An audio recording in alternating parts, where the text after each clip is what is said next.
ഹരേ കൃഷ്ണ. എല്ലാ സുഹൃത്തുക്കൾക്കും നമസ്കാരം.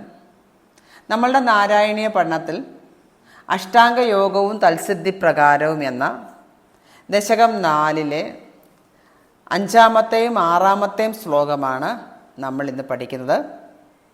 ആദ്യം നമുക്ക് 5-ാമത്തെ ശ്ലോകം നോക്കാം. വിസ്ഫുടാവയവഭേദസുന്ദരം ത്വദ്വപുസുചിരശീലനാവശാദ് അശ്രമം മനസി ചിന്തയാമഹേ ധ്യാനയോഗനിരതാസ്ത്വദാശ്രയാ. ഇനി നമുക്ക് ഈ ശ്ലോകത്തിൻ്റെ സന്ധിവിച്ഛേദം നോക്കാം. വിസ്ഫുടാവയവഭേദസുന്ദരം ത്വദ്വപുഃ സുചിരശീലനാവശാത് അശ്രമം മനസി ചിന്തയാമഹേ ധ്യാനയോഗനിരതാഃ പ്ലസ് ത്വദാശ്രയാഃ. സന്ധിവിച്ഛേദം കഴിഞ്ഞു. ഇനി പദച്ഛേദം നോക്കാം. വിസ്ഫുടാവയവഭേദസുന്ദരം. വിസ്ഫുട അവയവ ഭേദ സുന്ദരം. ത്വദ്വപുഃ ത്വത് വപുഃ സുചിരശീലനാവശാത് സുചിര ശീലന വശാത് ധ്യാനയോഗനിരതാഃ ധ്യാനയോഗനിരതാഃ ത്വദാശ്രയാഃ ത്വത് ആശ്രയാഃ. പദച്ഛേദവും കഴിഞ്ഞു. 5-ാമത്തെ ശ്ലോകത്തിൻ്റെ അർത്ഥം എന്താണെന്ന് നോക്കാം. സുചിരശീലനാവശാത് സുദീർഘമായ ധാരണാഭ്യാസത്താൽ വിസ്ഫുടാവയവഭേദസുന്ദരം സ്പഷ്ടമായി തീർന്ന അവയവങ്ങൾ നല്ലവണ്ണം തെളിഞ്ഞ് സുന്ദരമായി ത്വദ്വപുഃ മിന്നുന്ന മനോഹരമായ അവിടുത്തെ രൂപം, നിന്തിരുവടിയുടെ രൂപം. ത്വദാശ്രയാഃ വയം അങ്ങേ ശരണം പ്രാപിക്കുന്ന ഞങ്ങൾ അല്ലെങ്കിൽ അടിയങ്ങൾ ധ്യാനയോഗനിരതാഃ ധ്യാനയോഗത്തിൽ തൽപരരായിട്ട് അശ്രമം മനസ്സി ചിന്തയാമഹേ അനായാസമായി ക്ലേശം കൂടാതെ മനസ്സി ചിന്തയാമഹേ മനസ്സിൽ ഭാവന ചെയ്തു കൊള്ളാം. അതായത് ഭഗവാന്റെ മനോഹരമായ ആ രൂപം സർവ അംഗങ്ങളോടുകൂടി മനസ്സിൽ ഭാവന ചെയ്തു കൊള്ളാം. ഭഗവാനെ ധ്യാനിക്കാനായിട്ട് ഉള്ളിലൊരു ഭാവന ഉണ്ടാവണം, ഒരു വിഷ്വലൈസേഷൻ ഉണ്ടാകണം എന്നർത്ഥം. വളരെ കാലത്തെ അഭ്യാസം കൊണ്ട് അവയവങ്ങൾ നല്ലവണ്ണം തെളിഞ്ഞ് സുന്ദരമായ എൻ്റെ മൂർത്തിയെ, അതായത് പൂർണ്ണമായ ഒരു രൂപത്തോടു കൂടിയ എൻ്റെ മൂർത്തിയെ ധ്യാനയോഗത്തിൽ ആയാസമില്ലാതെ ക്ലേശം കൂടാതെ മനസ്സിൽ ഭാവന ചെയ്തു കൊള്ളാം.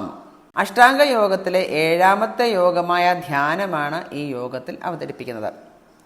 നമ്മുടെ മനസ്സിൽ ആദ്യം സ്പഷ്ടമല്ലാതെയും ക്രമേണ അഭ്യാസം കൊണ്ട്, അതായത് പ്രാക്ടീസ് കൊണ്ട് സ്ഫുടമായും തീരുന്ന ആ രൂപത്തെ, അതായത് ഭഗവാന്റെ ആ രൂപത്തെ നമ്മൾ ധ്യാനത്തിലൊക്കെ ഇരിക്കുമ്പോൾ നമുക്ക് ക്ലിയർ ആയിരിക്കത്തില്ല, പെട്ടെന്ന് നമുക്ക് മറിഞ്ഞു പോകും. പക്ഷെ ക്രമേണ നമ്മൾ അഭ്യാസം കൊണ്ട് നമുക്ക് ഇങ്ങനെ ആ രൂപം നമ്മളുടെ മനസ്സിൽ ഏറെ നേരം നിലനിർത്താൻ നമുക്ക് സാധിക്കും. അതാണ് ധ്യാനം എന്ന് പറയുന്നത്. ധ്യാനത്തെക്കുറിച്ചൊരു സങ്കല്പം ഉണ്ടായിരിക്കണം. സങ്കല്പം നേരത്തെയുള്ള ദശകത്തിൽ നമ്മൾ പറഞ്ഞിട്ടുണ്ട് എങ്ങനെയാണ് ഭഗവാനെക്കുറിച്ചുള്ള സങ്കല്പങ്ങൾ എന്നൊക്കെയുള്ളത്.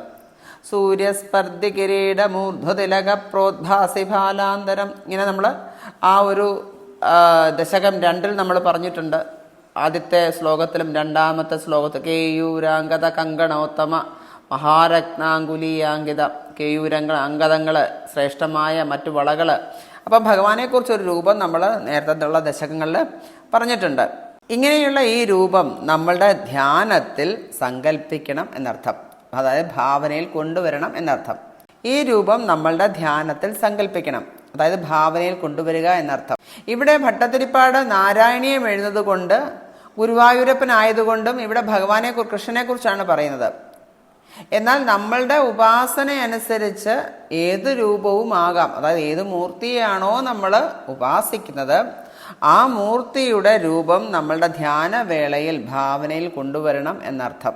അഭ്യാസം കൊണ്ട് ആ മൂർത്തിയുടെ രൂപത്തെ ഉറപ്പിച്ചു കൊള്ളാം എന്നാണ് ഈ ശ്ലോകത്തിൽ ഭട്ടതിരിപ്പാട് പറയുന്നത്. അതായത് നമ്മളുടെ ഉപാസന മൂർത്തിയെ ഭാവനയിൽ കൂടി നമ്മളുടെ ധ്യാനത്തിൽ കൊണ്ടുവന്ന് നമ്മൾ അത് നിരന്തരമായിട്ടുള്ള പ്രാക്ടീസ് കൊണ്ട് ആ രൂപത്തെ എൻ്റെ മനസ്സിൽ ഞാനത് ഉറപ്പിച്ചു കൊള്ളാം എന്നാണ് ഭട്ടതിരിപ്പാട് പറയുന്നത്. ഇനി നമുക്ക് 6ാമത്തെ ശ്ലോകം കൂടെ പഠിക്കാം. ധ്യായതാം സകലമൂർത്തിമീദൃശീ ഉന്മിഷൻ മധുരതാഹൃതാത്മനാം സാന്ദ്രമോദരസരൂപമാന്തരം ബ്രഹ്മരൂപമയി ദേവഭാസതേ. 6ാമത്തെ ശ്ലോകത്തിൻ്റെ സന്ധിവിച്ഛേദം നോക്കാം. ധ്യായതാം സകലമൂർത്തിം പ്ലസ് ഈദൃശീം ഉന്മിഷൻ മധുരതാഹൃതാത്മനാം സാന്ദ്രമോദരസരൂപം പ്ലസ് ആന്തരം ബ്രഹ്മരൂപം പ്ലസ് ഐ തേ പ്ലസ് അവഭാസത്തെ. സന്ധിവിച്ഛേദം കഴിഞ്ഞു. ഇനി പദച്ഛേദം നോക്കാം.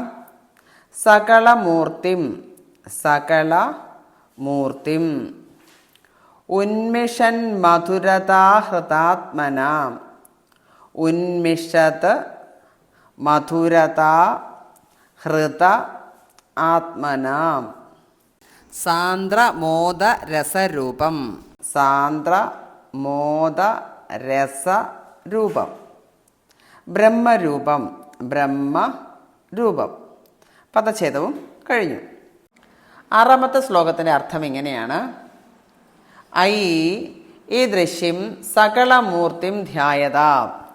ഹേ ഭഗവാൻ, തേ ഈ ദൃശ്യം സകലമൂർത്തിം അങ്ങയുടെ കലകളോടുകൂടിയ ഈ രൂപത്തെ, അതായത് അവയവങ്ങളോട് കൂടിയ രൂപത്തെ ധ്യായത ധ്യാനിക്കുന്നവരും ഉന്മിഷൻ മധുരതാഹൃതാത്മനാം ഉന്മിഷത്തായ അവ്യക്തമായ മാധുര്യത്താൽ വശീകൃത ഹൃദയരുമായ യോഗികൾക്ക് സാന്ദ്രമോദരസരൂപം ആന്തരം ആനന്ദഘനസ്വരൂപവും മനസ്സുകൊണ്ട് മാത്രം ഗ്രഹിക്കാവുന്നതുമായ തേ രൂപം ആ രൂപം ബ്രഹ്മ അവഭാസതേ ആ രൂപം ബ്രഹ്മമായി പ്രകാശിക്കുന്നു.